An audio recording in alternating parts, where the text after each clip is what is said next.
안녕하세요. 반갑습니다. 서로 인사 나누시죠. 반갑습니다. 사랑합니다. 바쁘신데도 멀리서 와주셔서 함께 하시니 참 보기가 좋습니다. 감사합니다. 함께 기도하겠습니다.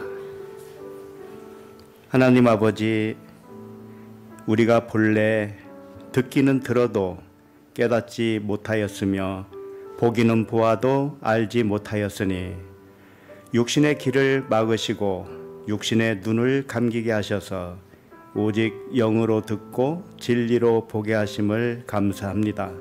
세상의 모든 일은 사람의 일로 속이는 뇌물이니 뇌물을 받지 않게 하시고 세상의 모든 일을 영적인 일로 생각하여 영적으로 분별하게 하심을 감사합니다.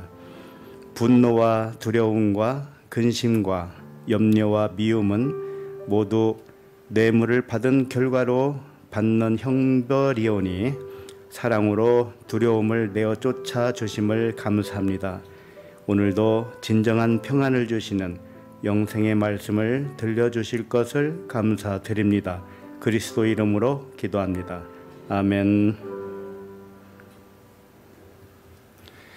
하나님의 말씀은 사도행전 2장 5절로 13절입니다.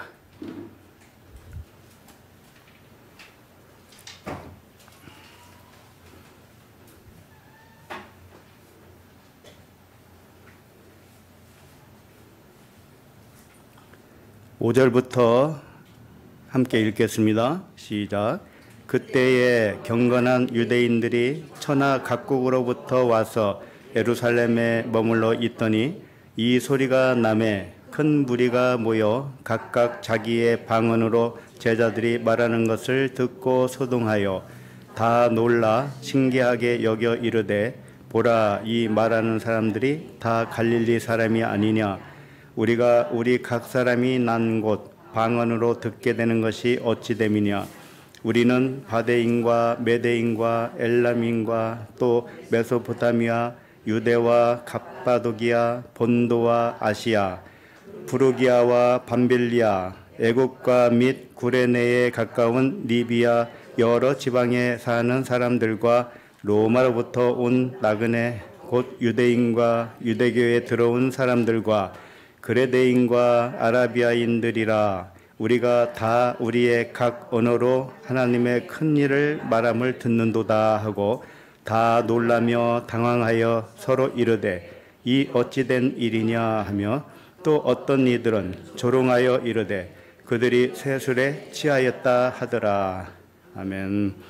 사도행전 8번째 말씀, 제목은 세술에 취한 사람들입니다.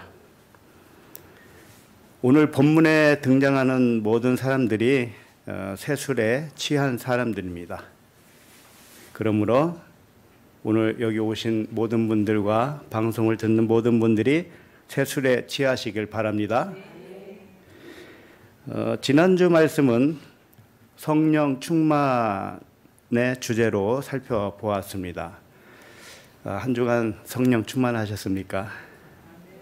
네. 성령 충만을 받은 증거가 무엇일까요? 네. 사랑하는 거요? 네. 맞는 말씀입니다. 세상의 모든 일을 하나님의 일로 분별하는 것입니다. 이게 사랑이죠. 하나님의 사랑. 세상 일을 사람의 일로 생각하면 베드로와 같이 사탄 소리를 듣습니다. 맞지요? 네. 세상 일을 하나님의 일로 생각하면 생명과 평안입니다. 하나님의 일로 생각하면 왜 생명과 평안이 될까요? 생명이신 하나님의 생각은 언제나 평안이기 때문에 그렇습니다. 그러나 사람의 생각은 하나님의 생각에서 자꾸 멀어져 가지요. 빗나가지요. 이걸 죄라고 그럽니다. 아직도 두려움과 근심에 쌓여 있습니까? 모든 일을 사람의 일로 판단을 했기 때문에 두려움이 온 것입니다. 사람의 일로 판단하면 왜 두려움과 근심이 될까요? 사람의 판단은요, 언제나 진실에서 벗어나기 때문에 그렇습니다. 사람은요, 무슨 생각을 하든지 하나님의 생각과 다릅니다.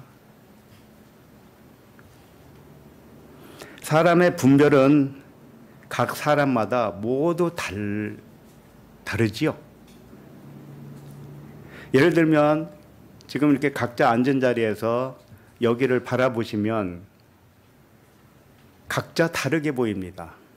저쪽에서 보는 모양과 저쪽에서 보는 모양이 다 다릅니다. 그럼 진실은 무엇일까요? 정면에서 보는 것이 진실입니까? 아니면 뒤에서 보는 게 진실일까요? 아니면 저 천장 위에서 올라가서 보는 것이 진실일까요? 무엇이 진실일까요? 사람이 눈으로 보고 듣는 것은 어디서 보든지 어느 각도에서 보든지 어느 소리를 듣든지 진실이 아닙니다. 진실은 오직 진리밖에 없습니다. 하나님의 생명과 평안만이 진실입니다. 그와 같이 각자 귀로 똑같은 소리를 들어도 사람은 다르게 반응을 하게 되어 있어요. 왜? 진실이 아니기 때문에. 사람이 어떤 사람을 들어요. 그러면 반응이 왜 똑같지 않죠? 진리는 하나잖아요. 그러나 진리로 알아들은 사람의 반응은 똑같습니다. 집에 있는 가족한테서 지금 전화가 왔다고 가정을 해봅시다. 집에 있는 가족 중에서 누군가가 전화했는데 전화 내용이 뭔가 하면 나 혼자 집에 있기에는 너무 심심하니 빨리 들어오세요. 이런 전화했다고 합시다. 그러면 그 전화에 대한 반응은 각 사람마다 다르지요. 어떤 사람은 알았어. 대답하기가 무섭게 집으로 달려가는 사람도 있을 것이고 심심해도 참아라 하고 일 다 마치고 집에 들어가는 사람도 있을 것입니다. 이와 같이 반응은 다 각각 달라요. 그러면 진실이 무엇일까요?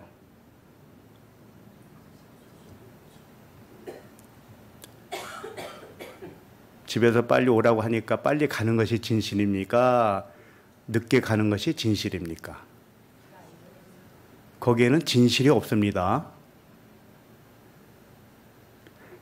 진실이 아니고 사람의 일이기 때문에 모두 자신이 만들어낸 결과에 불과합니다.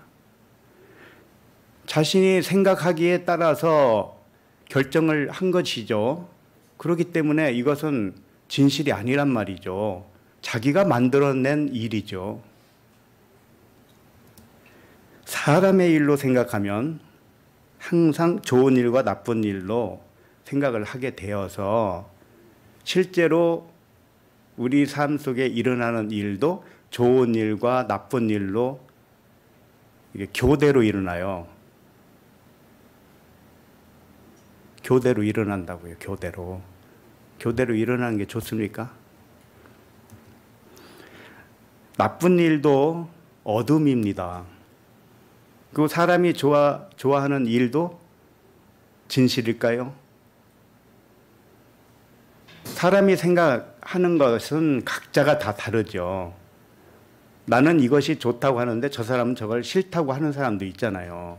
그러면 내가 좋다고 하는 것도 진실은 아닙니다. 맞죠? 그래서 나쁜 일은 어둠으로 나타나는 것이고 좋은 일도 진리에 대한 그림자로 나타나는 것입니다. 실체는 진리밖에 없습니다. 그렇기 때문에 사람이 무엇을 추구해도 이 겉의 것으로 추구하는 것은 전부 그림자에 불과합니다. 그러나 사람들은 그 그림자를 가지고 서로 다투고 싸우고 화를 내고 그러는 것입니다. 진실이 아닌 것 가지고 서로 반응을 하고 있는 것입니다. 그러니 평안은 없는 것입니다. 그럼 어떻게 해야 되겠습니까? 우리의 판단은 없는 것을 판단하고 있다는 그 사실, 그 진실을 받아들이는 것에 이제 한 걸음 뛰는 것입니다. 그걸 받아들여야 됩니다.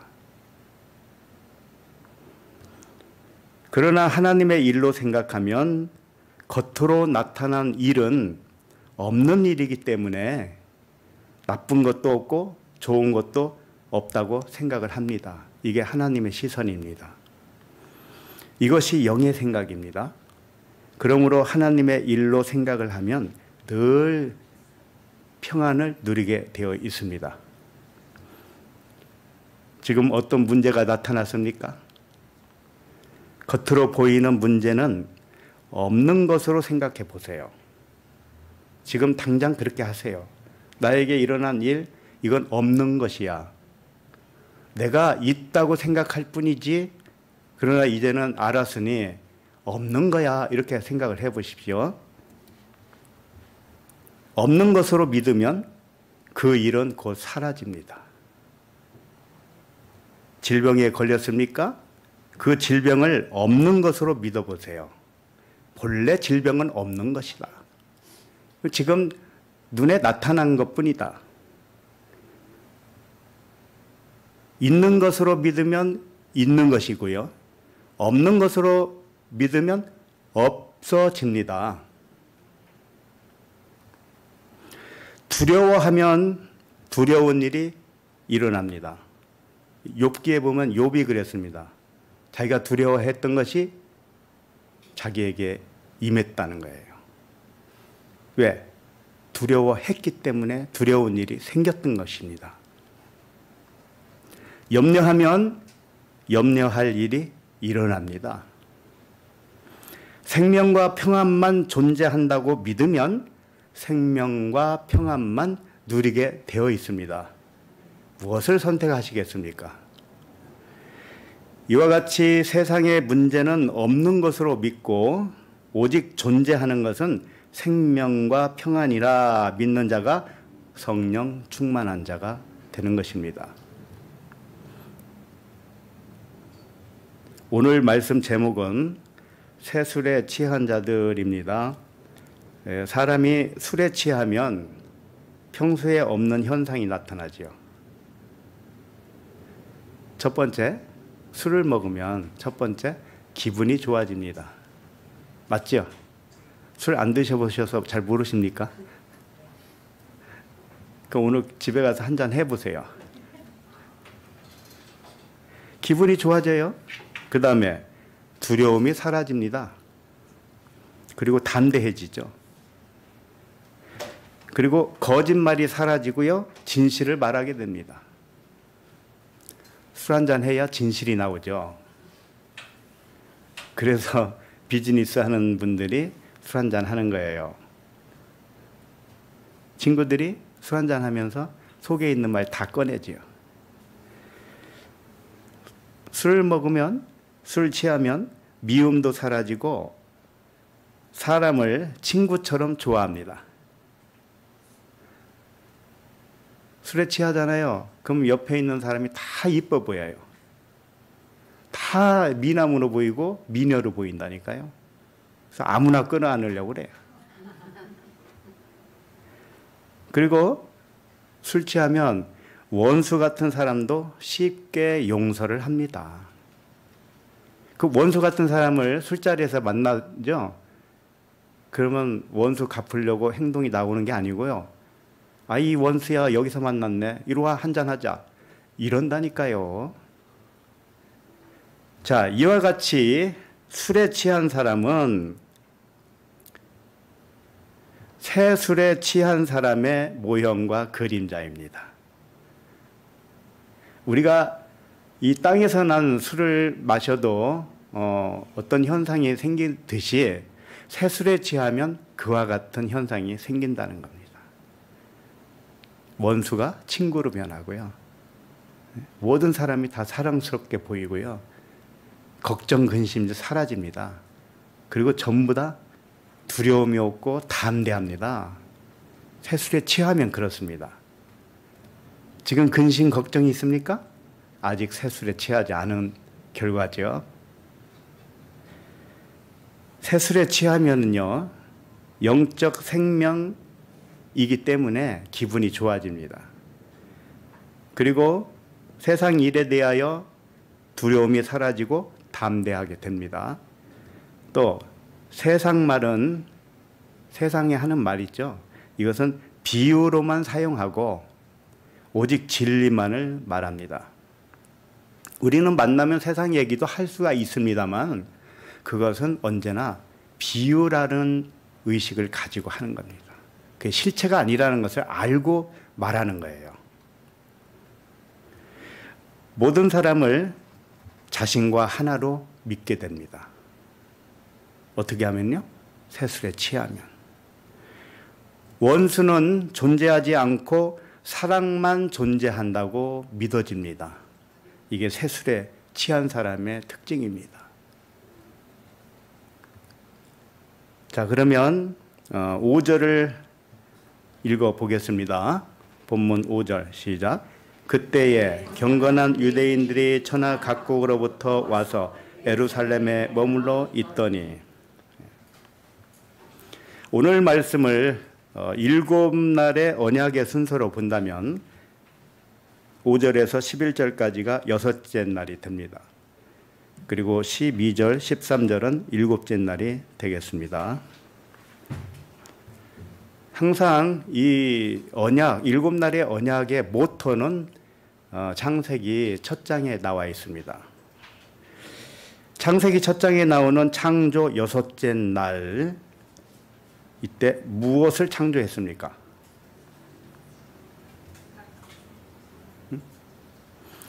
땅의 짐승을 창조하셨고요. 사람을 창조하셨습니다. 사람을 창조하시되 남자와 여자를 창조했다고 그랬죠? 그게 남자, 여자 따로 창조했다는 말씀이 아닙니다. 남자인 여자를 창조했다 이겁니다. 그리고 사람에게 땅의 모든 짐승을 다스리게 하셨습니다. 이게 여섯째 날입니다. 짐승이 분명히 존재하지만 짐승을 다스립니다. 다섯째 날까지는 그 다스림에 대한 준비라고 하면 좋겠습니다. 이와 같이 여섯째 날에 있었던 일을 오늘 본문에 적용해 보시기 바랍니다.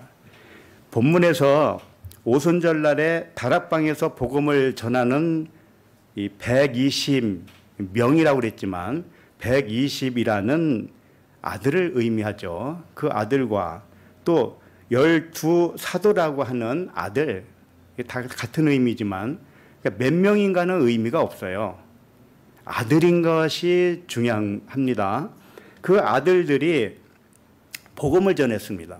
대표로 설교하고 있는 베드로, 이 베드로가 여섯째 날 창조 기사로 말하면 아담이 되죠. 남자인 여자가 이 베드로란 말이에요.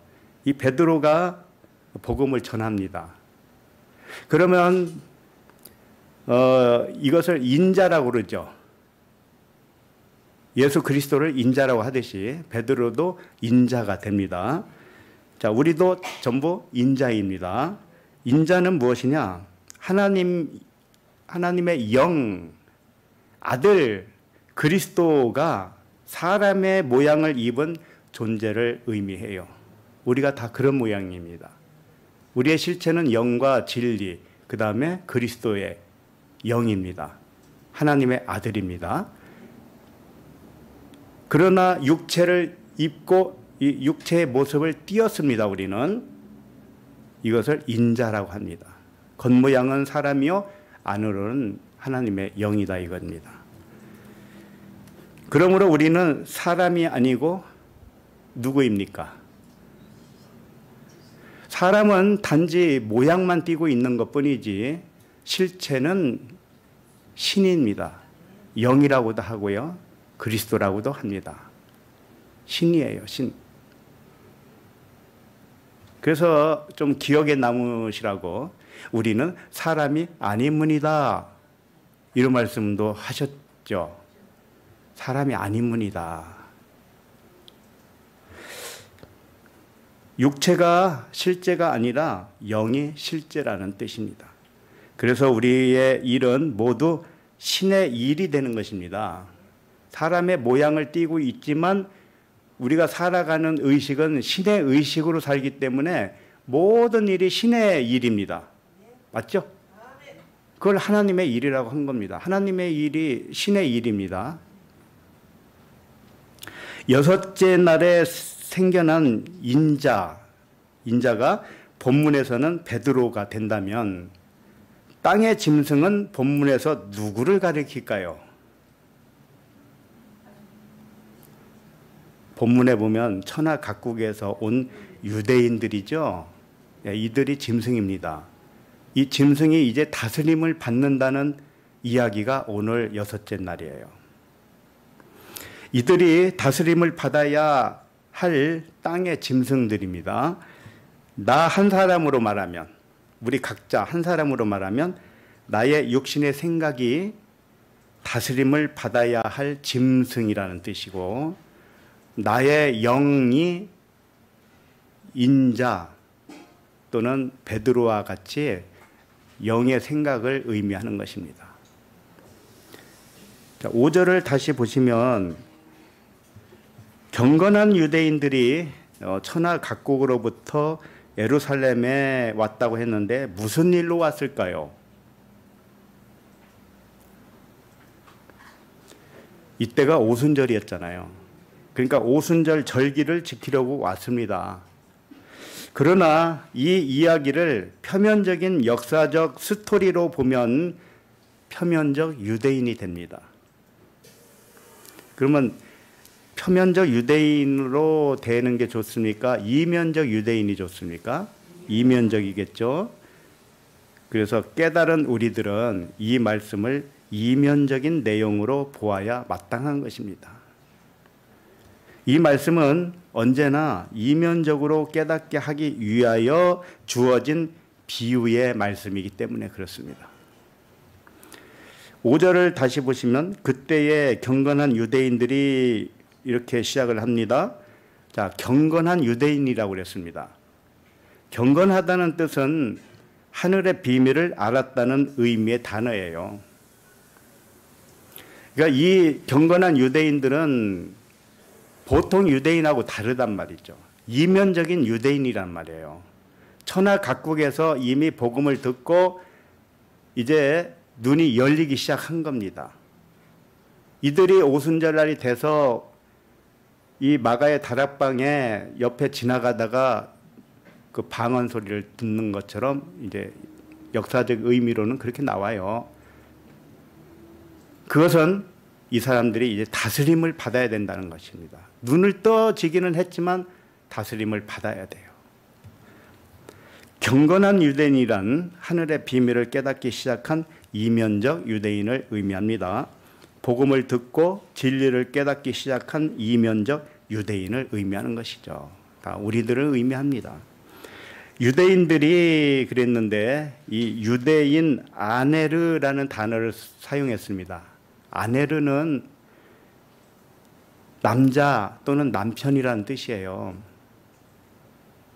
그러니까 이 경건한 유대인들은 남자라는 것이고 남자는 그리스도가 된 유대인이라는 뜻입니다.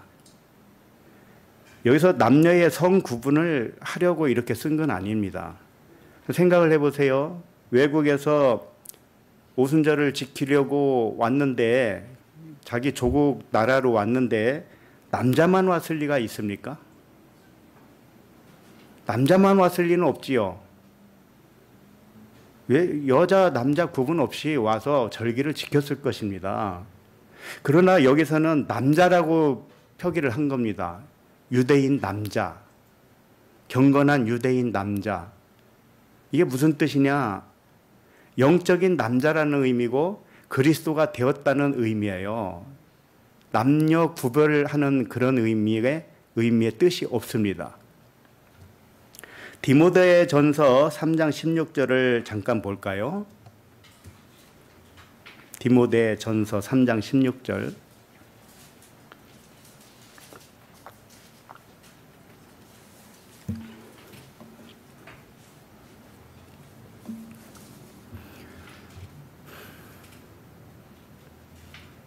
시작.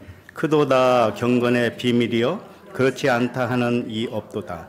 그는 육신으로 나타난 바 되시고 영으로 의롭다 하심을 받으시고 천사들에게 보이시고 만국에서 전파되시고 세상에서 믿음 받으시고 영광 가운데서 올려지셨느니라. 크도다 경건의 비밀이요 그러죠. 경건한 유대인이 무엇인가를 예수 그리스도를 통해서 알려주는 말씀이에요. 그러니까 경건은 무엇이냐? 영이 육신으로 나타난 예수님과 같다는 겁니다. 이것을 아는 것을 경건이라고 합니다. 육신으로 나타났지만 의롭다 하심을 받은 것은 육이 아니라 영이라는 말씀입니다. 영이 의롭다 함을 받는다는 믿음이 경건하다고 하는 것입니다. 간단합니다. 육으로 보면 경건치 못한 것이요 영으로 봐야 경건한 것입니다. 이 유대인, 경건한 유대인은 바로 그와 같이 눈이 열린 사람들을 의미하는 거예요. 자, 본문으로 다시 와서 이 경건한 유대인들이 천하 각국으로부터 와서 예루살렘에 머물러 있더니 그랬는데 이 이면적 유대인에게는 예루살렘도 땅에 있는 예루살렘이 아닙니다. 맞죠? 그럼 어디에 있는 예루살렘이에요? 하늘에 있는 예루살렘. 진리의 언약을 가지고 있는 자들이라는 뜻입니다. 이면적 유대인이 거하는 곳은 하늘의 예루살렘이라는 말씀이에요. 그러니까 이들이 경건한 유대인들이 사실 자기 본국 예루살렘에 왔다 할지라도 그 예루살렘을 눈에 보이는 예루살렘으로 의식하지 않습니다. 그들은 어디에 머물러 있어도 하늘 예루살렘에 있는 것입니다. 그러면 땅에 있는 예루살렘을 어떻게 보느냐? 없는 것처럼 보는 것입니다. 존재하지 않는 것처럼 보는 것입니다. 우리도 마찬가지입니다. 눈에 보이는 것은 내가 만들어 놓은 것이지 실제 존재하는 것은 아니다. 이렇게 보는 것입니다. 나에게 일어난 일은 실제 일어난 일이 아니요 내가 만들어낸 가상현실이다. 이렇게 믿는 것입니다. 이게 영의 진실입니다. 안 믿어지시나 봐.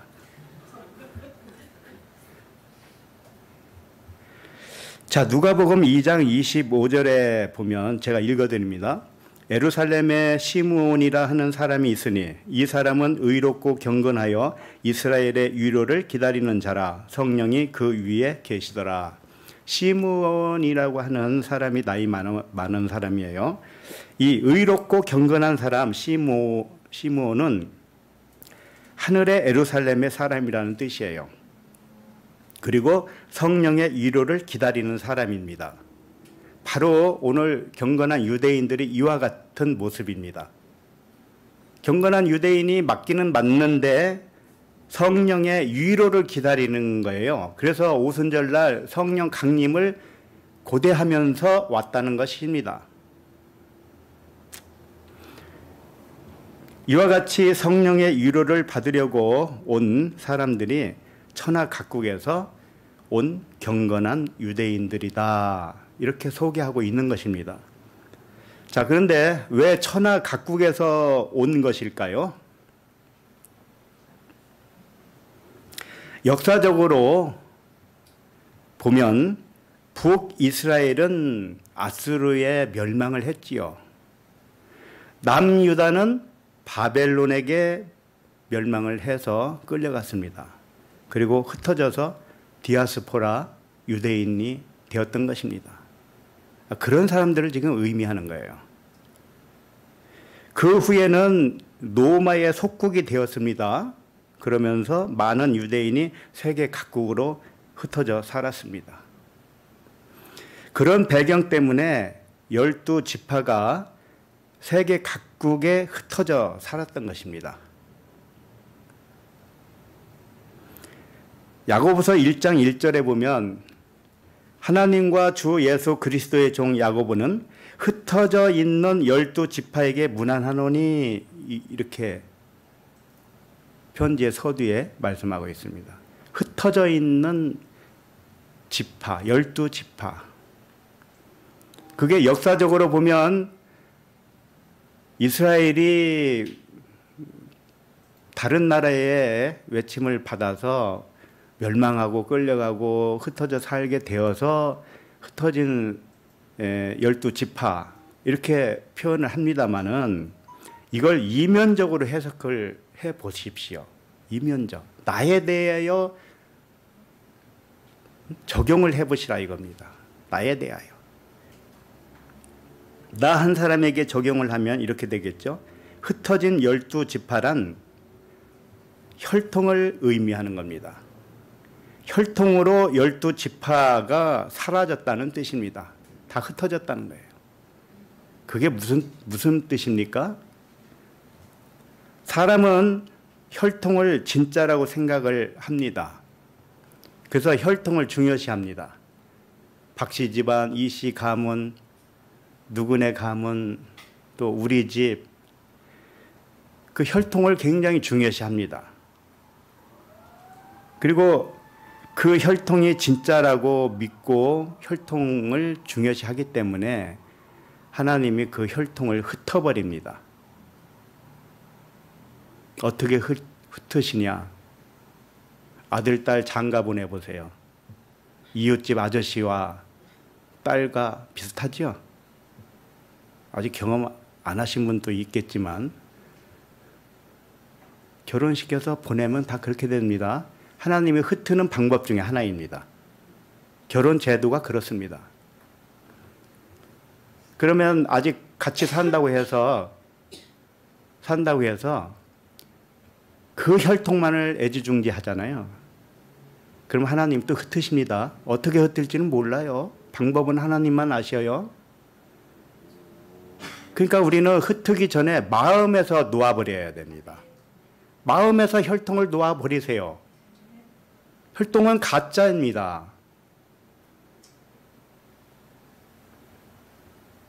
진짜는 무엇일까요?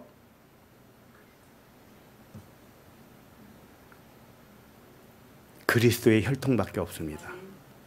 모두가 그리스도이기 때문에 그렇습니다. 영으로 생각해야지 육으로 보면 틀린 것입니다.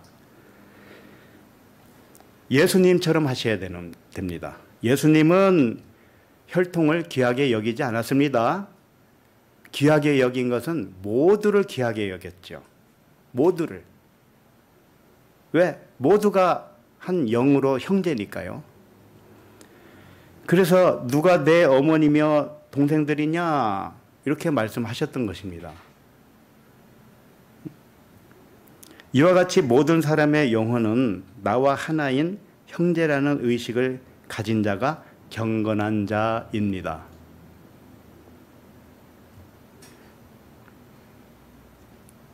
베드로전서 1장 1절을 잠깐 볼까요?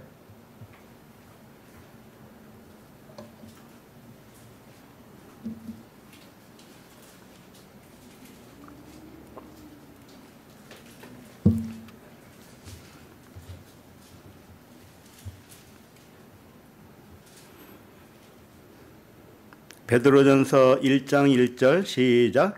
예수 그리스도의 사도 베드로는 본도, 갈라디아, 갑바도기아, 아시아와 비두니아와 흩어진 나그네. 2절도 있습니다.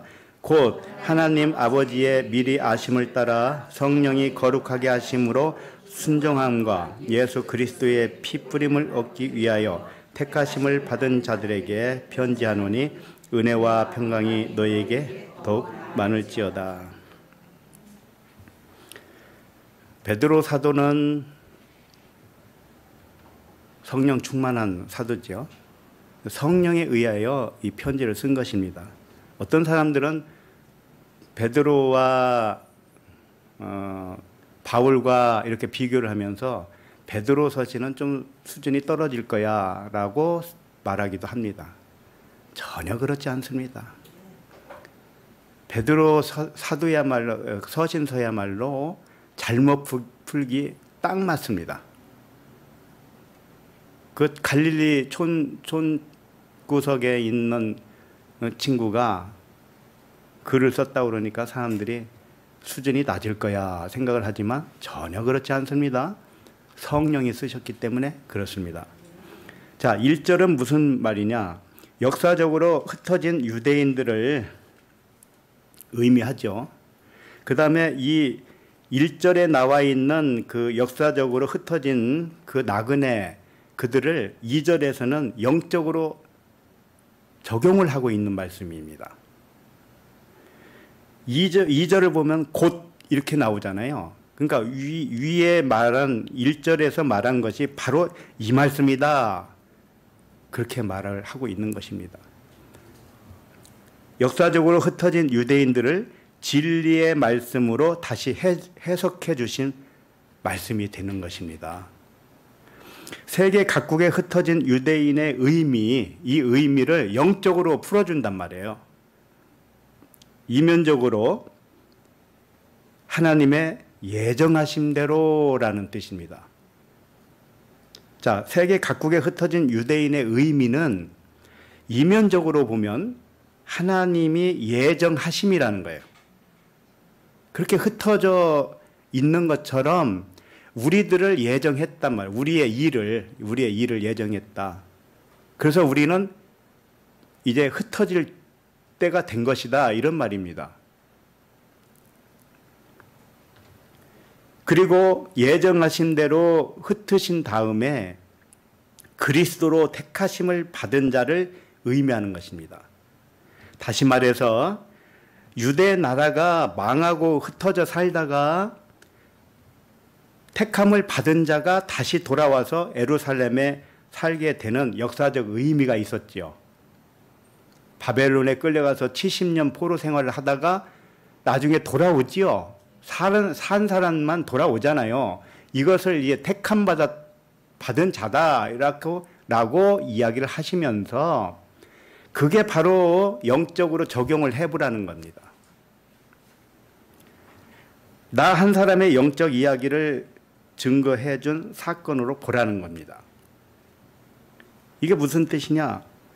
나에게 적용을 하면 이렇습니다. 세상의 모든 일을 사람의 일로 생각하며 살다가 영과 진리의 말씀을 듣고 깨달을수록 혈통의 의미는 깨어지고 맙니다. 이게 흩어지는 것입니다. 모든 사람을 그리스도의 영으로 하나의 의식이 되어집니다. 그러므로 육신의 생각은 쫓겨난 것이고 흩어진 것이고 영으로 택함을 받아서 하늘 예루살렘에 거주하게 되었다. 이 말씀을 하시는 겁니다. 이와 같이 우리를 적용을 하시기 바랍니다. 네.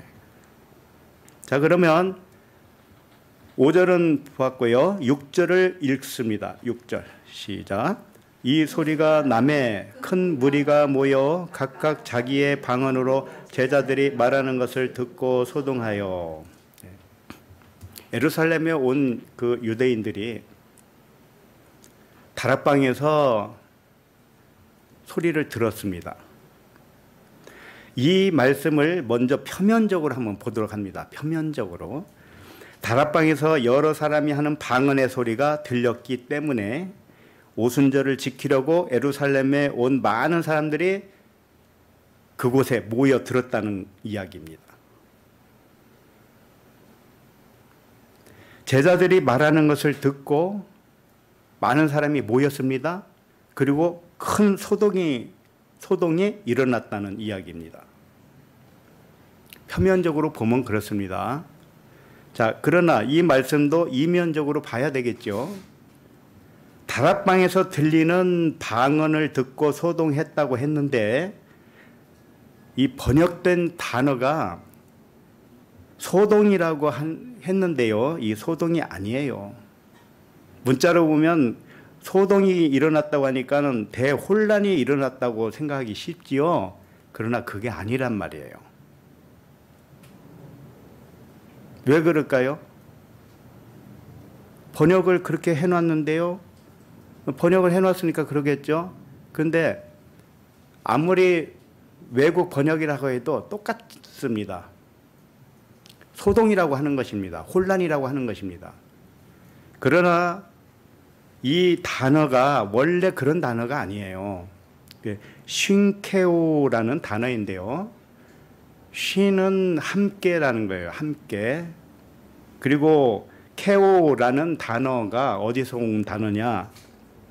부었다, 기름을 붓다 할 때 부었다, 이 단어에서 온 거예요. 그러니까 함께 부었다, 이 단어를 소동이라고 번역을 한 겁니다. 전혀 맞지 않죠? 혼란이라고 해도 맞지 않습니다. 함께 부었습니다. 그런데 이걸 함께 부었다는 뜻을 함께 충동이 일어났다, 이렇게 번역을 또 할 수는 있습니다. 함께 충동이 일어났다, 충동질을 했다 이거죠. 그러니까 다락방에서 들리는 그 방언의 소리가 이 사람들을 충동시켰다. 충동시켰다고 해도 좋아요. 좋은 거잖아요. 복음이 충동을 시켜야 맞잖아요. 그런데 소동이 일어났다, 혼란이 일어났다, 이렇게 번역을 하면 이건 맞지가 않습니다. 그래서 이게 무슨 말이냐면은 함께 붙다는 성령, 깨달은 은혜를 말하는 거예요. 우리가 성령 충만함을 받았다 이렇게 표현하잖아요. 그것은 성령, 하나님의 영, 깨끗한 영이 나를 깨닫게 해줬다라는 뜻입니다. 우리들도 실체는 영이기 때문에 영이 들어왔다 나갔다 하는 게 아닙니다. 성령은 항상 나와 항상 함께 있어요. 함께 붙어 있습니다. 아예. 예? 세포가 여럿이지만 우리 몸뚱아리에 세포가 다 붙어 있잖아요. 그와 같이 하나님은 나와 하나예요. 그냥 하나예요. 하나로 붙어 있어요. 그분이 뭐 내 안에 들어왔다 나갔다 그러겠습니까? 성령 충만이라는 것은 성령이 임했다 뭐 이런 뜻은 내가 깨달았다 이런 뜻이에요.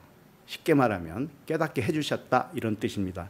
그러니까 함께 부었다는 것은 베드로와 사도들처럼 똑같이 부음을 받았다라는 겁니다.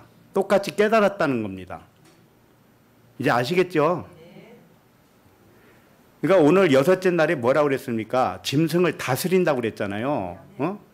아담이 짐승을 다스리게 한다 이렇게 했습니다. 그러면 지금 베드로의 설교가 이들을 다스리고 있는 거예요. 그럼 다스림을 받으면 그게 순종이죠. 순종이 일어나면 베드로와 수준이 같아진다는 거예요. 하나가 되었다는 뜻입니다. 사도들처럼 동일하게 같은 진리의 말을 이제 듣기 시작했다 이런 뜻입니다. 6절을 다시 보시면 이 소리가 나매 큰 무리가 모여 각각 자기의 방언으로 제자들이 말하는 것을 듣고 소동하여 그랬는데 여기서 방언이라고 그랬죠? 방언은 원래 글로사입니다. 글로사, 혀. 그런데 여기서는 디알렉토스라는 단어를 사용했습니다. 디알렉토스. 이게 방언이라기보다는 그냥 말입니다. 말. 근데 말은 말인데 무슨 말이냐? 설명하는 말 이런 뜻입니다. 뭔가 설명을 할 때 있잖아요. 사람들이 설명하죠. 그걸 디알렉토스라고 하는 것입니다. 그러니까 이건 우리가 생각하는 방언이 아니죠. 예, 베드로가 복음을 설명했다는 거예요. 그 소리를 들었다는 겁니다. 그래서 이 6절에서는 방언이라고 하면 안 돼요. 방언은 글로사인데 혀를 뜻합니다. 혀. 그러니까 혀로 말하는 것은 글로사인데 그건 뜻을 모르는 말을 한다 이런 뜻입니다. 그러니까 방언을 해도 뜻을 모르면서 하잖아요. 그러니까 그것은 혀예요. 혀. 랄랄랄 하는 그 혀라고. 혀의 소리라고요. 그건 전혀 영적이지 않습니다. 그런데 방언을 왜 주시느냐면은 믿음 없으니까 이거라도 네가 체험을 해서 믿음에서 떠나지 말아라. 더 진짜 믿음으로 들어가기를 바란다라는 의미에서 주신 것입니다. 그러니까 그런 차원을 벗어난 사람, 이미 올라간 사람들은 방언 같은 게 필요가 없습니다. 뭐가 필요하냐? 디알렉토스. 복음을 설명하는 말이 필요하단 말이에요. 그 말이 진짜예요. 그래서 복음 6절에서는 방언이라고 하면 안 되고요. 복음을 설명하는 말이라 해야 하는 것입니다. 자, 그리고 소리가 나네 그랬잖아요. 이 소리는 포네라는 단어인데요. 포네는 뭐냐면 소리는 소리인데 빛에서 나온 소리라는 뜻입니다. 포스가 빛이에요. 그러니까 포네는 그 빛에서 나온 소리라는 뜻입니다. 그렇기 때문에 이것은 그냥 뭐 무슨 방언 소리 이런 게 아니고 빛에 대하여 복음을 설명하는 말을 의미하는 거예요. 아들의 음성을 듣는 자는 무덤에서 살아나리라 그런 말도 있죠. 그게 바로 그 소리입니다. 포네라는 소리입니다. 근데 소리가 무슨 번개치는 소리처럼 하겠습니까? 사람이? 설명하는 말이죠. 설명하는 말. 설명하는 말 듣고 무덤에 있는 잠자는 자가 눈을 뜨고 일어난다는 뜻입니다. 그래서 이 빛에서 온 소리, 진리의 음성을 의미하는 것이에요. 자, 그 다음에 각각 자기의 방언으로 제자들이 말하는 것을 듣고 소동하여 그랬는데, 자, 이 말씀이 가장 오해하기 쉬운 말입니다. 마치 자기들 나라의 언어로 방언하는 것을 듣고 소동했다는 뜻으로 오해를 합니다. 자, 이 각각 자기의 방언으로 그랬잖아요. 그러니까 각각 자기가 살던 지방의 언어로 저들이 방언을 하고 있다. 이렇게 오해를 하기가 쉽다니까요. 그러나 그런 말씀이 아닙니다. 자기들 나라의 언어로 방언하는 것을 듣고 소동했다는 뜻이 아니고 각 사람이 하나의 자신같이 하나의 진리로 들었다는 뜻입니다. 여기 단어가 그런 단어예요. 각각 자기의 이렇게 되어 있죠. 이게 세 단어로 되어 있습니다. 헤이스, 헤카스토스, 테이디아 이렇게 되어 있어요. 이게 무슨 뜻이냐면 헤이스는 하나잖아요. 하나고 헤카스토스는 뭐냐? 전체 중에 각각이라는 뜻이에요. 각 사람 이렇게 표현도 합니다. 이걸 각 사람. 그러니까 전체인데 각각 사람이에요. 이런 뜻이고 그 다음에 이디아라는 것은 자기 자신을 의미하는 단어예요. 자, 이것을 연결해서 한 단어로 만들면 각 사람이 우리 전체 각 사람이 하나의 자신이다 이런 뜻입니다. 이제 명확합니까? 우리가 이렇게 여러 명이 앉아 있잖아요. 이게 각 사람입니다. 그러나 전체에게. 그런데 이 전체의 각 사람이 자기 자신이라는 거예요. 자기 자신. 그러니까 우리는 하나라는 말을 이렇게 표현한 거란 말이에요. 성령 충만의 증거가 뭐라고 그랬습니까? 하나의 의식을 가졌느냐 안 가졌느냐의 분별이란 말이에요. 성령 충만은 하나의 의식을 갖는 것입니다. 하나의 의식을 가졌다고 해보세요. 누구를 원망할 수가 있나요? 미워할 수가 있나요? 사랑밖에 없는 것입니다. 사랑. 우리는 그런 존재라는 것입니다. 그리고 영적 다섯째 날 오순절에는 성령의 충만을 받은 말씀이잖아요. 그것이 바로 우리 모두가 나 하나의 자신으로 깨달았다 이겁니다.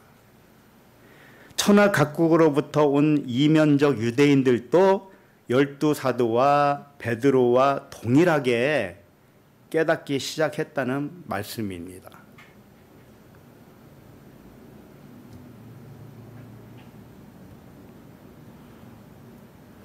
그러면 지금 몇 절까지 했죠? 예, 그럼 7절을 읽어보도록 하겠습니다. 시작. 다 놀라 신기하게 여겨 이르되 보라 이 말하는 사람들이 다 갈릴리 사람이 아니냐. 자, 이 말씀도 표면적으로 보면 이렇죠. 촌동네 갈릴리 사람들이 어떻게 해서 각 나라의 언어로 방언을 할 수가 있단 말인가? 정말로 놀란 일이고 신기한 일이네. 그래서 소동했다. 자, 이렇게 받아들이기가 쉽습니다. 맞죠? 그렇게 알고 계셨을 겁니다. 그러나 이 내용을 이면적으로 보면 이렇습니다. 여기 보면 다 놀라 신기하게 여겨 이르되 그랬는데 다 놀랐다. 놀랬다. 이게 무슨 뜻이냐면 자신에게서 벗어났다 이런 뜻입니다. 영이 육에서 벗어났다 이런 뜻입니다. 바울이 고백하기를 내가 몸 안에 있는지 몸 밖에 있는지 나는 모르거니와 하나님은 아시느니라 그랬습니다. 바로 그와 같은 상태라는 거예요. 우리가 이제 육으로 살지 않는다. 육의 관념으로 살지 않는다는 뜻을 이렇게 표현하는 거예요. 육에서 벗어난 거예요. 이게 해방이잖아요.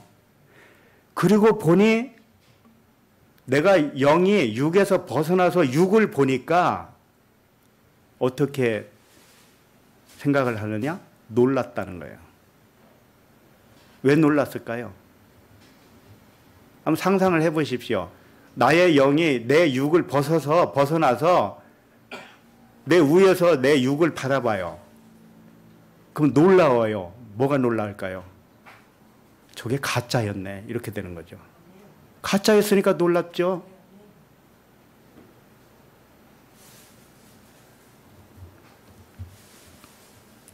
그래서 놀랐다. 이 단어가 엑시스템이라는 단어예요. 육에서 벗어나면 영으로만 인식한다는 뜻입니다. 그러니 육은 없는 것 같이 보는 것입니다. 그래서 이걸 놀랍다 이것을 다른 데에서는 번역을 어떻게 했느냐? 미쳤다 이렇게 번역을 합니다. 엑시스템이 밖으로 나가서 세워졌다 이런 뜻입니다. 몸에서 빠져나와서 진리로 세워졌다. 내 영이 그런 존재다. 그렇게 해서 육을 바라보면 육만 바라보겠어요? 영들을 바라보겠죠. 실체를 바라보겠죠. 그러면 신기하죠. 영은 신기합니다. 그래서 육에서 벗어나서 이것을 놀랍다 이렇게 표현도 하고 미쳤다 이렇게 표현도 하는 것입니다. 육신의 생각으로 진리를 들으면 미쳤다고 하기 때문에 그렇습니다. 육신의 생각으로 진리를 들으면은 저 무슨 말이지? 미쳤네 이런다니까요. 그와 같이 이 단어는 우리들을 진리로 이끌어 가기 위한 단어들이에요. 영으로 깨어나서 듣는 것을 놀라 신기하게 여겨 이렇게 번역을 하면 좋습니다. 그리고 보라 그랬죠. 이 보라는 감탄사입니다. 뭘 보라고 했겠습니까? 위의 것을 보라는 뜻이죠. 성경에 보라 이런 말이 자주 등장하지요. 그럼 뭘 보겠습니까? 위를 보라 이런 뜻이죠. 하늘을 보라, 진리를 보라. 너의 실체가 영과 진리 아니냐? 그 영과 진리를 보라. 하나님은 신이지 않느냐? 신을 보아라. 이런 뜻이죠. 보라. 이어서 하는 말도 당연히 진리의 말을 하는 것입니다. 이 말하는 사람들이 다 갈릴리 사람이 아니냐 이랬단 말이에요. 그러니까 보라. 갈릴리 사람을 위의 차원으로 보라 이런 뜻이죠. 갈릴리 총구석에 있는 사람으로 보지 말고 위의 차원으로 바라보라 이런 말입니다. 그래서 번역된 글자대로 오해를 하면 이 뉘앙스가 마치 하잘것없는 갈릴리 사람들이 어떻게 여러 나라 외국말을 유창하게 할 수 있느냐 이래서 놀랬다 소동했다 이렇게 오해를 합니다. 그러나 그런 말씀이 전혀 아닙니다. 한마디로 말하면 세계 각국에서 온 유대인들이 눈이 떠져서 베드로가 하는 말을 듣고 깨달았다 이런 말입니다. 눈이 열렸다 이런 말이에요.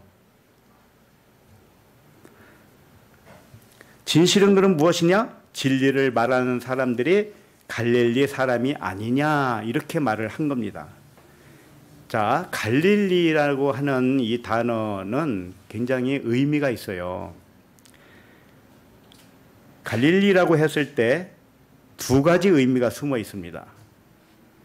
한 가지는 겉의 것이고 하나는 속의 것이죠. 겉으로 보는 갈릴리 동네는 보잘것없는 촌동네입니다. 그래서 갈릴리 나사렛에서 무슨 선한 것이 날 수 있겠느냐 그런 말도 했죠. 그러니까 갈릴리의 대명사는 겉으로 보면 보잘것없는 동네예요. 그러나 갈릴리는 히브리어 갈랄에서 온 단어입니다. 갈랄은 뭐냐? 구르다. 성령의 수레바퀴를 의미해요. 성령의 수레바퀴가 굴러가는 곳이 어디냐? 갈릴리. 그래서 예수님이 부활하신 다음에 갈릴리 해변에서 제자들을 만나잖아요. 그래서 진리를 전하고 있죠. 바로 그런 것입니다. 갈릴리는 성령이 운행하는 곳. 그러니까 갈릴리 출신들은 겉으로는 육체요, 안으로는 영이다. 이것을 갈릴리 하나로 표현하고 있는 것이에요. 그러므로 예수님과 제자들이 갈릴리 사람입니다. 육체로는 보잘것없지만 영으로는 신비하고 위대하다라는 뜻이에요. 그게 예수님이고 제자들입니다. 그래서 하나같이 제자들 출신이 갈릴리 출신이에요.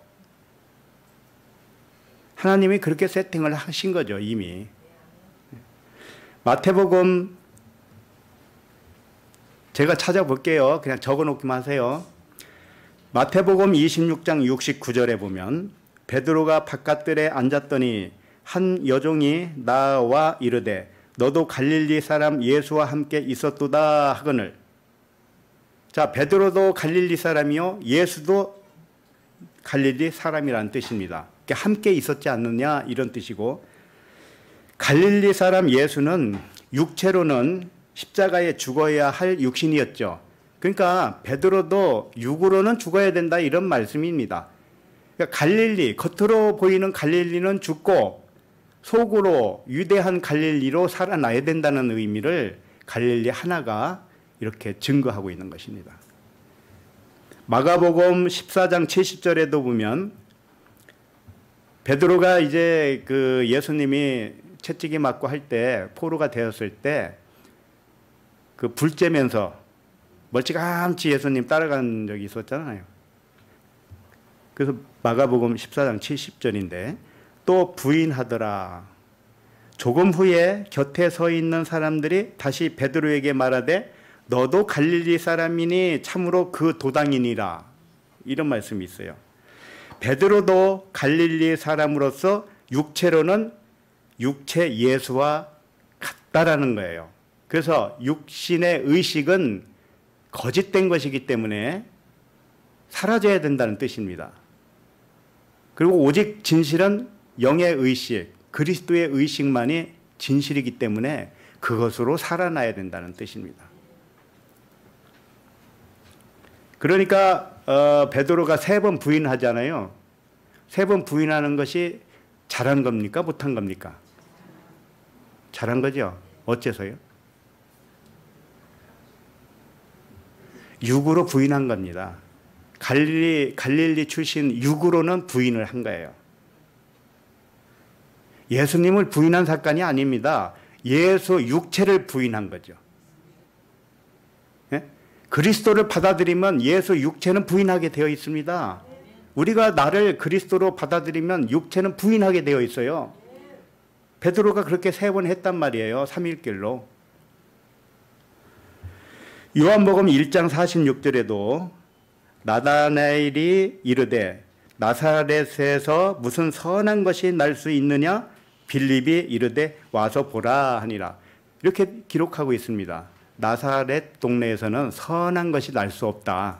그게 뭐예요? 육으로는 선하지 않다. 그러나 영으로는 그리스도가 나셨잖아요.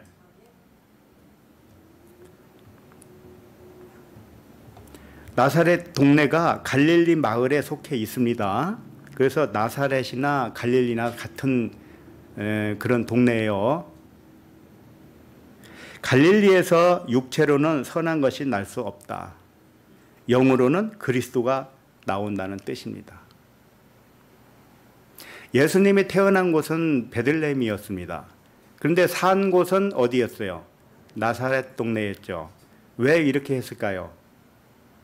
근본은 베들레헴이고 자란 곳은 나사렛입니다. 우리도 마찬가지입니다. 우리가 근본이 어디입니까? 하늘입니다. 하늘이에요. 그런데 지금 사는 곳은 어디입니까? 갈릴리예요. 여기가 갈릴리란 말이에요. 겉으로는 세상이지만 안으로는 천국이란 말이죠. 이게 갈릴리의 의미입니다. 정리를 하면 예수님이나 제자들이 갈릴리 사람인 것처럼 우리들도 모두 갈릴리 마을 사람들입니다. 육신으로는 선한 것이 아니고 그리스도로서 선한 것이 나는 곳, 이게 갈릴리 사람이라는 뜻입니다.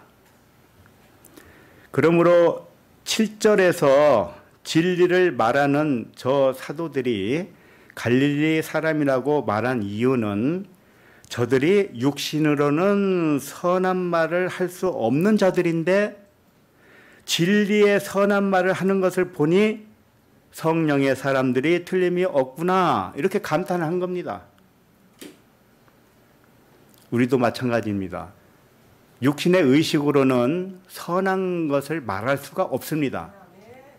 아무리 유창하게 말을 하고 뭐 설교를 하고 복음을 전한다 해도 육신의 의식이 살아 있어서 하면 다 사람의 교훈이 되고요. 그것은 하나님과 관계가 없는 것입니다.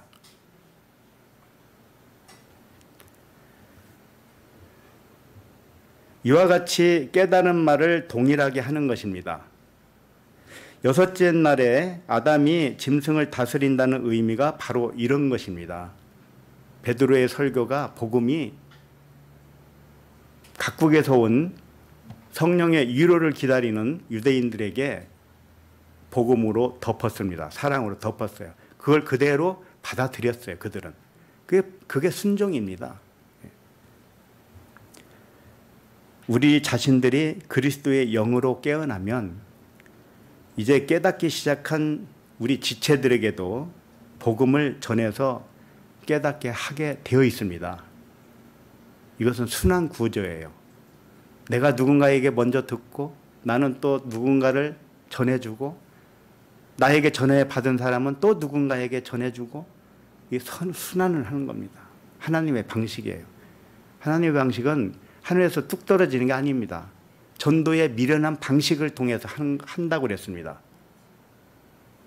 이 말이라는 것은 굉장히 위험할 수도 있어요. 말을 한 번 잘못하면 삐끗하잖아요. 물 엎으면 주워 담을 수 없듯이 말이라는 게 그렇습니다. 이 말로 한다는 건 참 위험한 것이고 말로 한다는 것처럼 비효율적인 게 없어요. 그러나 그것으로 하기를 바란다는 거예요. 하나님이. 전도에 미련한 것.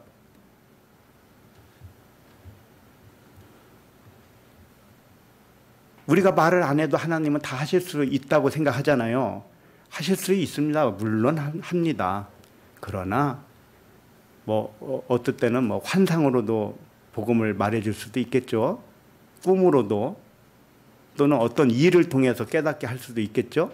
그러나 최종적인 것은 말을 들어야 됩니다. 믿음은 들음에서 나며 들음은 그리스도의 말씀이니라 그랬어요. 들어야 됩니다. 안 듣고는 모릅니다. 이제 8절을 읽습니다. 시작. 우리 각 사람이 난 곳 방언으로 듣게 되는 것이 어찌 됨이냐. 이 말씀도 오해하기 쉽습니다. 우리가 각 사람이 난 곳, 그러니까 세계 각 흩어져서 살았으니 그 나라의 언어, 그 나라의 언어로 들었다. 한번 생각을 해보세요. 120명이 있다고 합시다. 120명이 일시에 방언을 했어요. 그럼 우글우글 왁자지글 하겠죠. 예? 다 섞일 거 아니에요. 그런데 그 지나가다가 영어 소리가 들렸어요. 영어. 야, 미국인의 언어를 사용하는 저 방언하는 자가 있네. 또 어떤 사람은 중국어를 들었어요. 들을 수 있을 것 같아요. 실제로 들어졌나요, 그게? 한국 사람, 중국 사람, 미국 사람 합쳐서 막 우글우글 하는데 어떻게 그걸 분별한단 말이에요. 그런데 사람들은 그렇게 오해를 합니다. 아, 저 사람들이 촌동네에 살았던 사람들이 어떻게 유창한 방언을 하느냐. 중국 방언도 하고 미국 방언도 하고. 그런 게 아닙니다. 그런 거 아니에요. 성경은 그렇게 그런 것을 신비스럽게 말씀하지 않습니다. 그건 신비한 게 아니에요. 전혀 무익한 겁니다. 그렇게 한들 그게 뭐란 말이에요, 그게. 그래서 이 말씀도 표면적으로 보면 이렇습니다. 우리가 각각 여러 나라의 언어로 방언을 듣게 되는 것이 어찌 됨이냐. 이렇게 오해를 해요. 갈릴리 사람들이 하는 방언을 들어보니까 마침 지나가는 사람이 미국 사람, 일본 사람, 중국 사람, 한국 사람, 사우디아라비아 사람, 이 각 나라의 언어로 방언하는 소리를 들었다. 이렇게 오해를 합니다. 번역도 그런 뉘앙스로 했던 것입니다.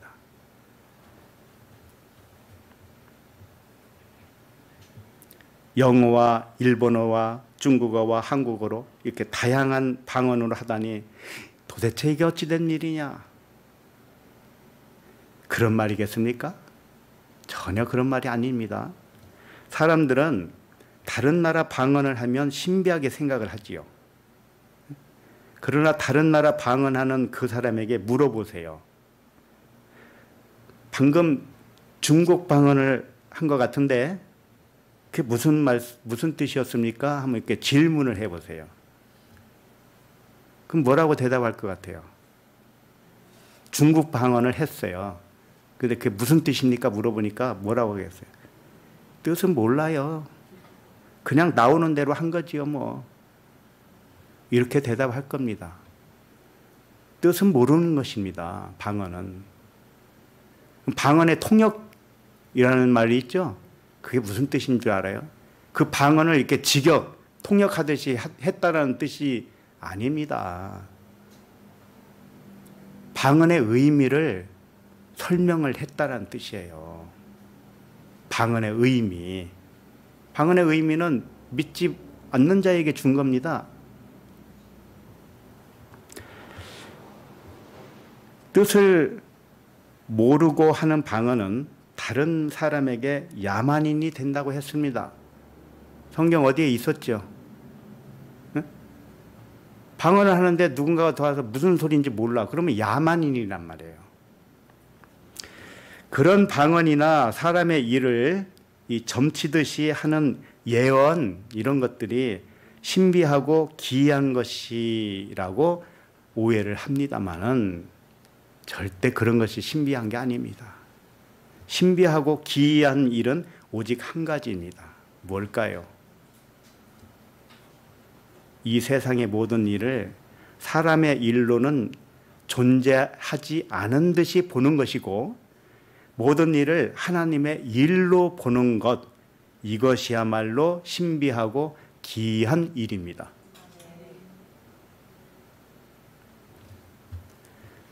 팔 절 다시 보시면 우리 각 사람이 난 것 방언으로 듣게 되는 것이 어찌 됨이냐 그런데 이 사람들이 여러 나라 언어를 사용하는 사람일까요?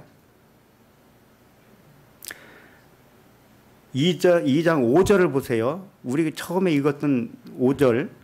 그때의 경건한 유대인들이 천하 각국으로부터 와서 예루살렘에 머물러 있더니. 자, 그러면 이 사람들은 무슨 언어를 사용할까요? 여러 각국에 살지만 유대인이라고 그랬잖아요, 분명히. 그럼 유대인들은 유대인의 언어를 씁니다. 그러니 나라는 여러 나라를 할지라도 이 사람들의 언어는 유대인의 언어예요. 이스라엘의 언어예요. 그러니 이스라엘의 언어로 알아들을 수밖에 없잖아요.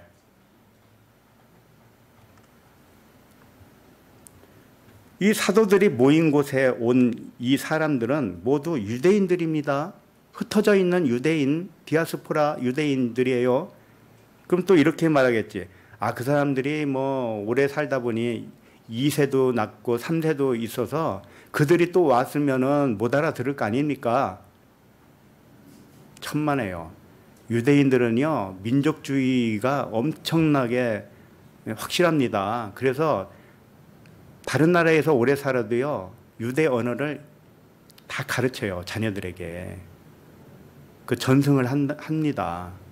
한국 사람도 그렇잖아요. 미국에 살아도, 이민가 살아도 자식들에게 한국어를 가르치지 않습니까? 그와 같아요. 한국 사람도 그러는데 유대인들은 더 하죠. 그러니까 지금 이 말씀은 뭐냐면은 우리 각 사람이 난 곳, 이게 자기가 살던 그 나라의 언어라는 뜻이 아닙니다. 자, 우리 각 사람이 이렇게 되어 있는데 이것도 아까 설명했듯이 각 사람이, 전체의 각각 사람이, 이게 헤카스토스라는 단어라고 그랬죠. 이 각 사람이 어떻게 되어 있느냐면 에고 안에서, 에고가 뭐예요? 육신의 생각이죠. 육신의 생각, 그 에고 안에서 다른 쪽 자신으로 태어난 겟나오. 거듭남이 뭐예요? 다시 태어났다. 이게 겟나오예요. 위로 났다 이런 뜻입니다. 겟나오. 자, 이게 무슨 말을 지금 하고 있냐면은 전체의 각 사람 각각이 에고 안에서 다른 쪽 자신으로 태어났다 이런 말입니다. 그러면 에고의 반대편에 있는 자신은 누구입니까? 영이죠. 영이죠. 그러니까 영으로 태어났다 이런 뜻입니다. 그러니까 영으로 난 곳, 이게 어디입니까? 하늘이죠, 하늘.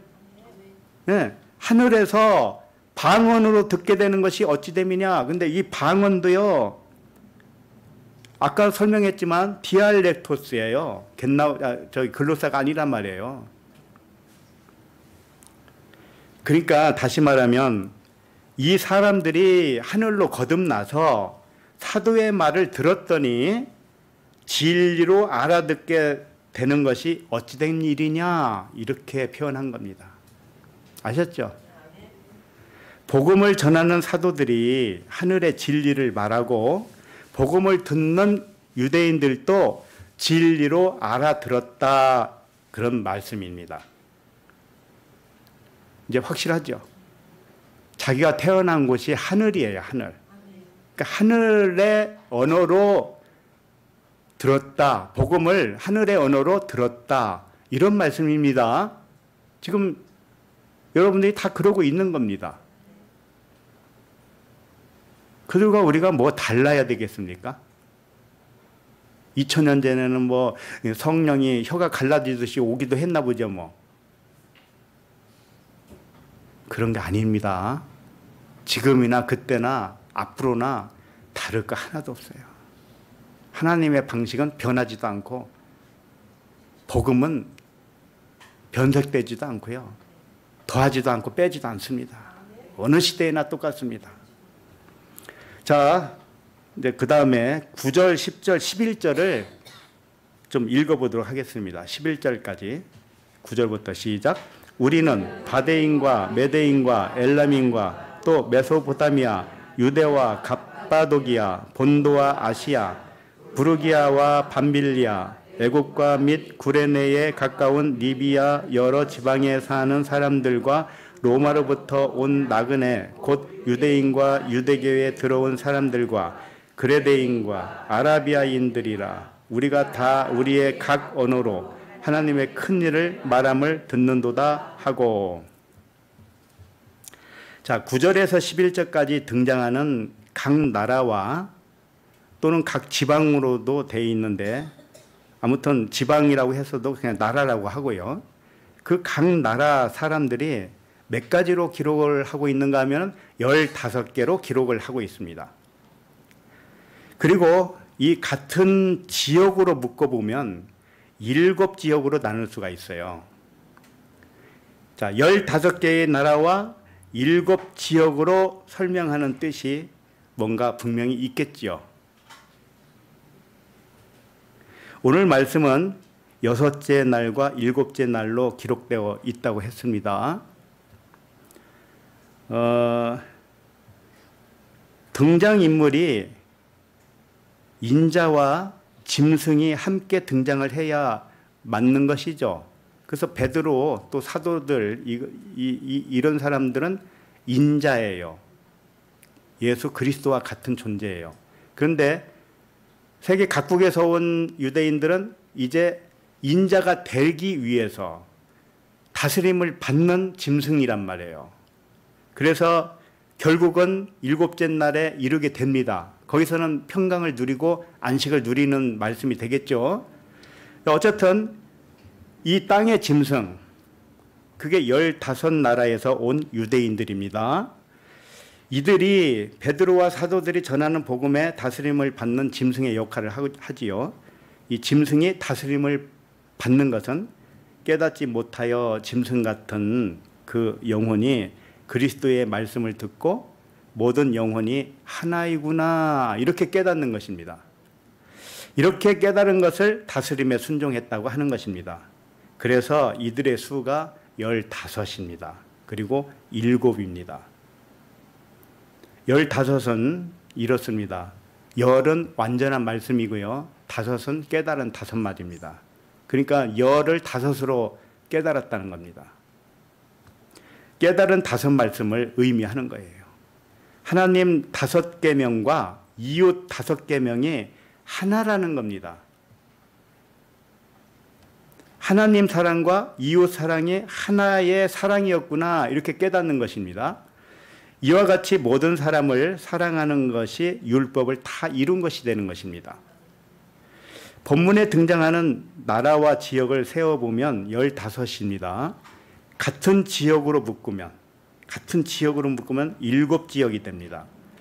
7지역은 7 언약을 의미하지요. 7지역에서 온 유대인들이 하늘의 진리 하나를 깨달아서 7 언약이 진리 하나로 완성되는 말씀을 하고 계시는 겁니다. 자, 그러면 7지역을 살펴보도록 합니다. 자, 첫 번째, 9절에서 첫 번째, 우리는 바데인과 메데인과 엘람인과 이 세 나라를 같은 지역으로 묶습니다. 이게 무슨 뜻이냐면은, 북이스라엘은 10지파만 있습니다. 남유다는 2개 지파죠. 그런데 북이스라엘이 아수르의 포로로 잡혀가서 디아스포라로 유대인으로 살았습니다. 그 지역이 바로 바데인과 메데인과 엘람인과 이렇게 되어 있습니다. 그러니까 이 세 지역은 아수르의 포로로 잡혀가서 아수르가 다스리고 있는 영토에서 살았던 것입니다. 자, 그 다음에 두 번째, 또 메소포타미아, 유대와 이렇게 되어 있죠. 이것은 메소포타미아의 유대라는 뜻입니다. 그러니까 아브라함의 고향이 메소포타미아예요. 그런데 이 메소포타미아는 바벨론의 포로로 끌려가서 살았던 메소포타미아의 유대인입니다. 그러니까 이게 지금 하나님이 하시고 싶은 이야기가 뭐냐면 이 흩어져 있는 멸망당해서 흩어진 그 내력을 설명하고 있어요. 이것을 우리 내면으로 적용을 해야 되는 것입니다. 그래서 바벨론의 포로로 끌려가서 살았던 메소포타미아의 유대인 이 표면적 유대 왕국을 의미하는 것입니다. 표면적 이스라엘 나라, 이것을 의미하는 것이죠. 그래서 마가복음 13장 14절에 보면 멸망에 가증한 것이 서지 못할 곳에 선 것을 보거든 읽는 자는 깨달을진저 그때에 유대에 있는 자들은 산으로 도망할지니라 그랬어요. 유대에 있는 자들은 산으로 도망하라는 거예요. 그러니까 그것을 역사적으로 증명해 준 사건들이 아수르의 포로로 끌려가고 바벨론에게 포로로 끌려간 사건이란 말이죠. 너희들은 가짜를 진짜로 알고 있지. 이 가짜를 다 진짜로 다시 설명하기 위해서는 포로로 끌려가야 돼. 멸망을 당해야 돼. 그겁니다. 그와 같이 우리 육신의 생각은 죽은 것입니다. 사망입니다. 그 사망의 자리로 다시 들어가는 것이 죽음을 죽음으로 완성하는 것입니다. 그래서 멸망에 가증한 것이 뭐냐면은 표면적 유대인이에요. 표면적 유대 왕국. 이게 멸망에 가증한 것이고 우리에게 적용을 하면 우리에게 멸망에 가증한 것이 뭐예요? 육신의 생각입니다. 육신의 생각은 내가 다 지어낸 허상입니다. 환상이에요. 걱정, 근심이 다 환상이라는 것입니다. 이게 그러니까 유대에서 그렇게 되면 유대에서 어떻게 해야 돼요? 산으로 도망가야 됩니다. 산은 어디입니까? 말씀산이죠. 말씀으로 도망가라. 진리의 말씀으로 도망가라. 그리스도의 말씀으로 도망가라. 이런 뜻입니다. 그 다음에 세 번째는 갑바도기아, 본도와 아시아 이렇게 되어 있습니다. 이게 소아시아 지역이라는 뜻입니다. 그 다음에 네 번째는 10절에 나와 있습니다. 부르기아와 밤빌리아. 이것은 로마의 행정구역입니다. 로마에게 흩어져서 속국이 됐습니다. 이스라엘이. 그래서 여기저기 흩어져 살아요. 그게 부르기아와 밤빌리아. 로마의 행정구역입니다. 그 다음에 다섯 번째, 애국과 및 구레네에 가까운 리비아 여러 지방에 사는 사람들과 이것은 애굽의 행정구역 지역입니다. 애굽은 뭐예요? 애굽은 역시 사람이잖아요. 세상이고 사람이고 율법이고 이것을 애굽으로 표현하고 있잖아요. 그 다음에 여섯 번째는 로마로부터 온 나그네 곧 유대인과 유대교에 들어온 사람들과 이게 로마 지역에 있습니다. 그 다음에 일곱 번째 11절에 있습니다. 그레데인과 아라비아인들이라 그랬습니다. 이건 지중해 동부 지역, 그러니까 에게해 연안 국가예요. 이들이 살고 있는 그레데인과 아라비아인들이 살고 있는 것이 바로 이스마엘의 후예들이 사는 곳입니다. 지금의 아랍인들을 의미하고요. 이들이 사는 지역을 상징하고 있어요. 그레데인과 아라비아인을 언급하는 이유는 이렇습니다. 이게 이제 가장 그 바다 섬나라예요. 섬나라. 해안나라 또는 섬나라입니다. 이 섬나라를 지나면 유럽이 됩니다. 그래서 이 복음이 이 제일 마지막에 그레데인과 아라비아인을 거론하는 이유도 그렇습니다. 이 세상 끝, 그러니까 복음이 유럽을 뚫고 세계로 뻗어나가는 그 상징성을 보여주고 있다고 봅니다.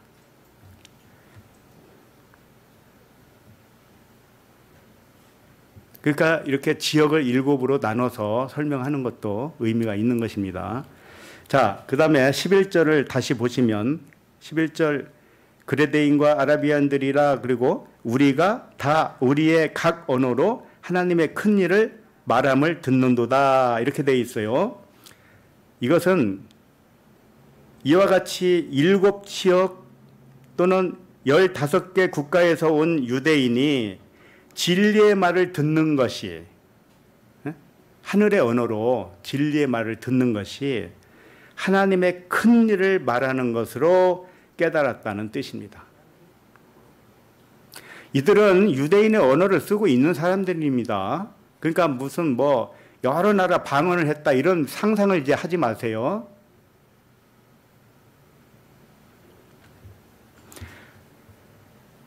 하나님의 큰 일은 무엇일까요? 이 큰 일이 메갈레이오스 이렇게 되어 있는데요. 메가스가 크다는 뜻입니다. 근데 메갈레오스, 큰 일은 완전한 일이란 뜻이고요. 사랑이 완전한 일이죠. 율법의 완성은 사랑이니까. 그리고 진리가 완전한 것입니다. 그렇기 때문에 이 큰 일, 하나님의 큰 일은 영과 진리의 말씀이라는 뜻이고 사랑이라는 뜻입니다. 성경에 보면 그 창세기에 보면 넷째 날에 지은 것이 있죠. 작은 광명체, 큰 광명체. 이 작은 광명체는 카탄 마오르 이렇게 해서, 마오르는 광명체라는 뜻이죠. 카탄은 작은 광명, 작다라고 했지만 이건 보잘것없다, 버려야 할 것, 이런 뜻입니다. 뭘 버려야 될까요? 율법을 버려야 되고 육신의 생각을 버려야 되는 거예요. 세상을, 겉의 세상을 버리고 안에 있는 신성을 취해야 되는 것입니다. 그러면 당연히 이 큰 광명체는 당연히 뭐겠습니까? 아까 큰 일이라고 했죠. 하나님의 큰 일. 이 메가스가 크다는 건데 히브리어로는 가돌이라고 그래요. 가돌. 이게 크다. 이것은 영과 진리가 큰 것이다. 하나님의 일이 큰 것이다. 그러니까 빛이죠. 빛은 빛인데 발광체가 큰 것이죠. 달과 같이 이게 빛을 받아서 하는 것은 육신의 생각인데 육신의 생각은 사라져야 된다. 이런 뜻입니다. 본문의 유대인들은 사도의 복음을 듣고 모든 일을 하나님의 큰 일로 깨달았습니다. 모든 일을 하나님의 완전한 일로 깨달았습니다. 모든 일을 하나님의 사랑으로 깨달았습니다. 자, 12절을 보겠습니다. 12절 시작. 다 놀라며 방황하여 서로 이르되 이 어찌 된 일이냐 하며, 이 말씀도 표면적으로는 각 나라의 방언을 듣고 놀라며 당황했다는 뜻이 아닙니다. 그렇게 보일지라도 그런 말이 아니고요. 다 놀라며 당황하여, 이게 뭐냐면은 아까 놀라다가 뭐라고 했어요? 육신을 벗어났다고 그랬잖아요. 영이 육신을 벗어나면 그게 놀란 일이다. 또는 미쳤다. 이렇게 표현한 거라고 그랬죠. 그러니까 영이 육신을 벗어나서 육신의 일을 보고 당황했다는 것입니다. 영이 육신을 보니까 당황했습니다. 왜? 처음에는 육신이 진짜인 줄 알았더니 영이 육을 보고 있으니 육은 자기가 생각했던 거하고 틀리거든요. 그냥 안개와 같은 것이었거든요. 육신의 생각도 다 허풍쟁이였구나, 가짜였구나, 이걸 알았다니까요. 그러니까 당황하지요. 그래서 서로 이르되 이 어찌 된 일이냐 하며 이렇게 되어 있는데, 이게 이런 뜻입니다. 서로 이르되라는 것은 서로 다른 쪽을 향하여 이렇게 되어 있습니다. 이 다른 쪽이라고 왜 그러는가 하면 알로스라는 단어가 있기 때문에 그렇습니다. 알로스는 다른 또는 그 밖에 이런 뜻이고, 프로스, 향하여, 말하되 이렇게 되어 있습니다. 다시 말해서 서로 이르되, 이것은 뭐냐면 서로 반대쪽에 있는 영에게 이르되 이런 겁니다. 자, 우리가 육신에게서 영이 벗어났습니다. 그러면 영들끼리 이야기하겠죠. 그런 말을 지금 여기서 하는 거예요. 육은 이제는 끝났고 영끼리 이야기하고 있는 거예요. 그 영끼리 뭐라고 얘기하고 있어요? 이게 어찌된 일이냐? 육에서 나와서 영이 육에서 나와서 육을 바라보니 이게 어찌된 일이냐? 이렇게 놀랬다니까요. 놀라신 적이 있습니까?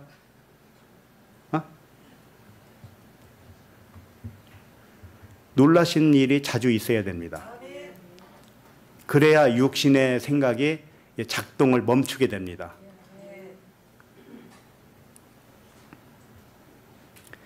다시 말해서 영이 육신을 벗어나서 육신의 일을 보게 되었는데 육신의 일은 없는 것과 같은 것이었네. 이렇게 본다는 겁니다. 그러므로 모든 일을 사람의 일로 보면 환상을 본 것이고 오직 하나님의 사랑이 진짜이고 겉으로 나타난 일은 육신이 잘못 보고 오해한 일일 뿐이다. 이것입니다. 그러면 13절을 읽겠습니다. 시작. 또 어떤 이들은 조롱하여 이르되 그들이 세술에 취하였다 하더라. 조롱했다고 하니까 비아냥거렸다 그런 의미로 받아들이기 쉽지요. 그런 말씀이 아니고요. 다 진리의 말씀입니다. 자, 또 어떤 이들은 조롱하여 이르되 그랬습니다. 이 조롱하는 어떤 이들이 또 있었다는 뜻이 되잖아요. 이렇게 하면. 세계 각국에서 왔는데 어떤 사람들은 받아들였는데 어떤 사람들은 조롱하는 사람이 있다. 이렇게 받아들이기가 쉽다니까요. 그렇게 애매한 이야기를 하는 게 아닙니다. 성경은. 이 어떤 이들은 이라는 단어가요. 헤테로스라는 단어인데 이것은 또 다른 이런 뜻이에요. 반대편 거, 또 다른 반대편 거. 자, 육의 또 다른 반대편 것이 뭡니까? 영이잖아요. 그 말씀을 하고 있는 거예요, 지금. 영이 지금 말하고 있다는 뜻이에요. 영이. 어떤 이들이 하는 것은. 자, 그런데 지금 하고자 하는 표현이 그 어떤 것이 뭐냐면은 영이 말을 하는데 반대편권으로 말은 해요.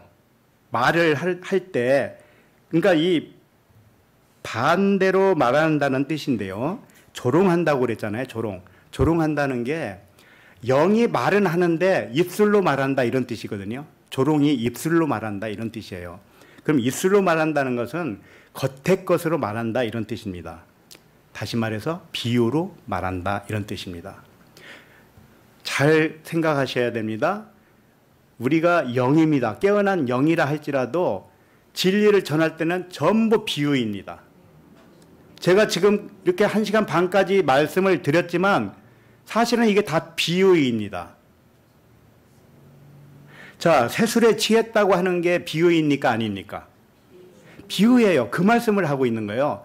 세술에 취했다라는 말을 조롱한 게 아니고 비유로 말했다 이런 뜻입니다. 입술로 말했다 이런 뜻이에요.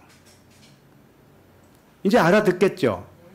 그러니까 깨어난 영이 말은 하는데 입술로 말을 하잖아요. 저처럼. 그런데 입술로 말하는 것은 다 비유라는 뜻입니다.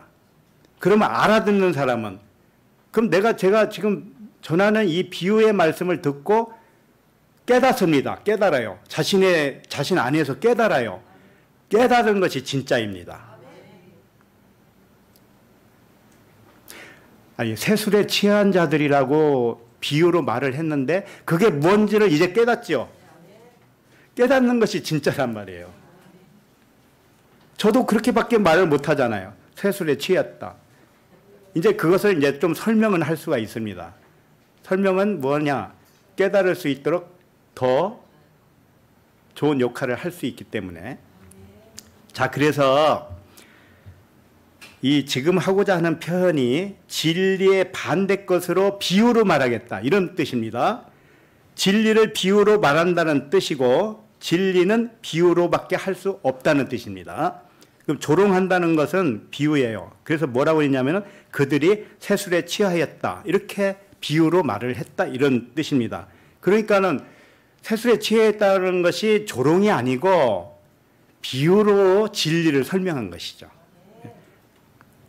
이것이 진리를 비유로 한 말이다 이런 뜻이고요. 세술은 뭐냐? 글루코스라는 단어인데요. 이게 발효된 달콤한 포도주라는 뜻입니다. 달다는 뜻이 들어가 있어요. 단 것. 꿀이 달죠? 꿀은 복음을 이야기합니다. 삼손이 사자에서 난 거, 단 거, 꿀이었잖아요. 그와 같이 달달하다 이건 복음을 의미하는 거고요. 진리를 의미하는 것입니다. 예. 그래서 발효된 달콤한 포도주를 새술이라고 한 것입니다. 왜 그런가 하면 왜 발효라고 했는가? 그냥 포도주는 땅에서 난 포도주를 의미해요. 예? 그런데 땅에서 난 포도주는 사람의 교훈을 말하는 겁니다. 사람의 일을 말하는 것이고 율법을 말하는 것이고 육신의 생각을 말하는 거예요. 그런데 새술은 뭐냐? 발효된 전혀 다른 새술이다 이런 뜻이에요. 발효식품이 좋잖아요. 실제로 좋죠. 된장, 고추장 이게 다 발효식품 아닙니까? 낫도 이것도 발효식품이잖아요. 식초 이것도 발효식품이잖아요. 발효식품이 몸에 좋죠. 그와 같이 이 말씀이 표면적인 말씀이 발효되어서 하늘의 말씀으로 되어야 그 말씀을 들어야 그게 진짜라는 것입니다. 그래서 새 포도주, 새술 이것은 영과 진리의 말씀을 의미하는 것입니다. 마태복음 26장 29절을 보고 마치도록 합니다. 마태복음 26장 29절.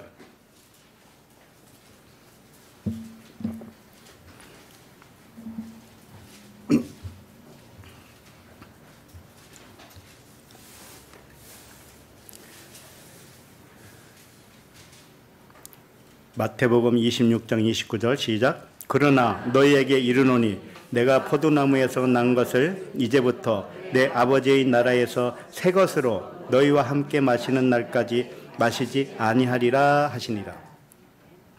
예수께서 마시지 않겠다는 포도나무에서 난 것은 무엇일까요? 그게 비유라는 거예요. 마시지 않겠다는 땅의 포도주는 사람의 교훈이고 비유라는 것입니다. 그리스도의 말씀이 내 밖에 있으면 사람의 교훈이 되고 비유가 된다는 말입니다. 제가 지금 말씀을 드리죠. 그러면 듣죠. 내가 밖에서 말하는 이것은 비유입니다.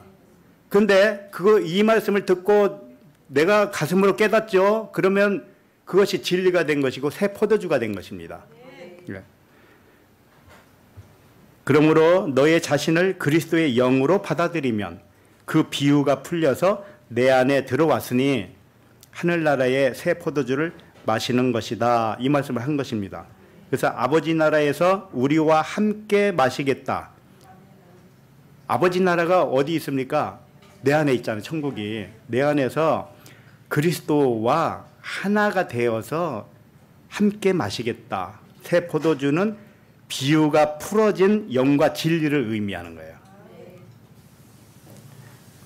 그러니까 반드시 비유는 필요합니다. 그러나 내 마음속에서 비유가 풀어지면 그게 진리가 된 것입니다.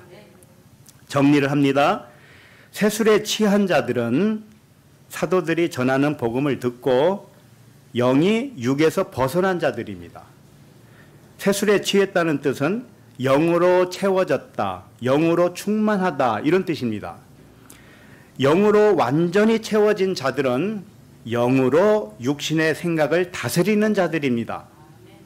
새술에 취한 자들은 항상 기쁩니다. 그리고 아무 두려움이 없습니다. 그리고 모두를 사랑합니다. 세상의 일은 없는 것 같이 보는 것입니다. 모든 일을 하나님의 생명과 평안으로만 봅니다. 이게 새술에 취한 자들입니다. 이와 같이 새술에 취하시길 바랍니다. 기도하겠습니다. 하나님 아버지, 사도를 통해서 그리스도의 말씀을 듣고 사도들과 똑같이 같은 의식으로 살아가게 하시니 감사합니다. 우리 도부 에클레시아 가족 모든 형제 자매들이 새술에 취하게 하시고 세상을 넉넉히 이기는 인자들이 다 되게 하여 주옵소서. 모든 분리의식이 하나의 의식으로 회복시켜 주시고 약할 때 강한 되시는 그리스도의 사랑으로 세상을 정복하게 하시옵소서. 그리스도 이름으로 기도합니다. 아멘.